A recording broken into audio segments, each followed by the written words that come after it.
Bonjour et bienvenue sur le podcast One Thing in a French Day. Aujourd'hui, jeudi 29 novembre 2018, épisode 1589, en passant par Montmartre, arrêt chez Boris Lumet. Je m'appelle Laetitia, je suis française, j'habite près de Paris et je vous raconte au travers de ce podcast un petit bout de ma journée. Le texte de ce podcast est disponible en vous abonnant à la newsletter sur www.onethinginafrenchday.com. Je vous le disais la semaine dernière, le podcast a désormais un compte Instagram, One Thing in a French Day, tout attaché, sans espace. N'hésitez pas à suivre ce compte. En passant par Montmartre, arrêt chez Boris Lumet. Est-ce que tu sais par où on passe ? M'a demandé Marilyn assise en face de moi dans le train ce matin, parce que j'ai regardé l'itinéraire hier soir et j'ai tout noté. Ça faisait une éternité que nous n'étions pas sorties toutes les deux à Paris.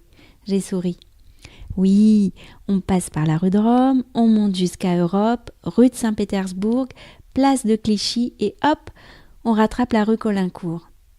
Je crois que ça fait un détour, a dit Marilyn. Dans mon itinéraire, on passe par la rue d'Amsterdam, place de Clichy, et ensuite rue Caulaincourt. Comme tu veux, de toute façon, ça doit être kiff-kiff. La rue de Rome et la rue d'Amsterdam sont les deux rues qui longent chacune d'un côté la gare de Saint-Lazare. Une balade à Paris, deux copines qui ont plein de choses à se raconter, et vous imaginez ce qui s'est passé. Nous n'avons pas bifurqué au bon endroit. Au final, nous avons traversé Montmartre pour arriver à la boulangerie-pâtisserie de Boris Lumet de bon matin. Mais aucun regret d'avoir fait ce détour, car c'était une jolie promenade hivernale sur les hauteurs de Paris.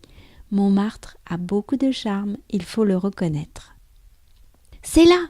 ai-je dit en découvrant la boutique rutilante, très 19e siècle, à l'angle de la rue Caulaincourt. « On regarde la vitrine ?» ai-je proposé. « Dis-moi, tu n'aurais pas un petit creux pour une viennoiserie ?» « Je ne dirais pas non à un pain au chocolat », a répondu Marilyn.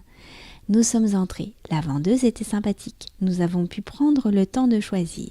« Alors, nous allons prendre des pâtisseries, s'il vous plaît, » ai-je dit. « Un gâteau à la mangue, un éclair au chocolat, un Paris-Istanbul. 2 pains au chocolat, une tradition, une ficelle pavot et une ficelle sésame. » La vendeuse m'a dit que oui, je pouvais prendre des photos, ce que j'ai fait avant de ressortir les bras chargés. On passe par mon chemin cette fois, ai-je dit à Marilyn avec un clin d'œil, avant de mordre dans le délicieux pain au chocolat. Les pâtisseries, nous les avons dégustées en dessert, au déjeuner, à la maison. Eh bien, c'est l'éclair au chocolat qui est sorti du lot. Excellent. Le pain aussi d'ailleurs. Les petites ficelles n'ont pas fait long feu, en tartine avec un petit peu de beurre cru. One Thing in a French Day, c'est fini pour aujourd'hui. Vous pourrez retrouver le début du texte de ce podcast ou vous abonner à la newsletter sur www.onethinginafrenchday.com. Si vous avez envie de m'envoyer un message, ce qui me fait toujours très plaisir, voici mon adresse email frenchday@gmail.com. Voilà, nous sommes jeudi. Je vais vous souhaiter de passer un très bon week-end et je vous dis à mardi prochain. Au revoir.